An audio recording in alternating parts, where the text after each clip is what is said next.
One of the most common questions we hear is whether a photocell can trip a circuit breaker. While photocells themselves are unlikely to directly trip breakers, their integration into the electrical system introduces complexities that warrant attention. Understanding the scope. A photocell on its own cannot affect a breaker, but faults within connected circuits and other components can trigger it. Defective wiring. When wires are exposed to moisture or are not properly insulated, it causes problems in the flow of current. Overheating from faulty wiring and loose connections will trip breakers to mitigate short circuits. The type of circuitry. If the photocell circuit puts more load on the system than it can handle, the breaker will trip to shed this excessive load and avoid hazards. Environmental challenges.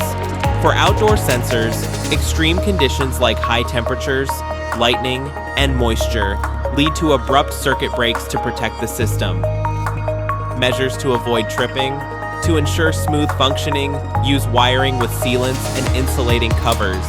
Additionally, installing ground fault circuit interrupters and surge protection devices protects against sudden voltage changes. Through meticulous installation, you can achieve optimal performance and safety. Trust LATAM. LATAM, your flexible OEM or ODM partner for smarter lighting solutions.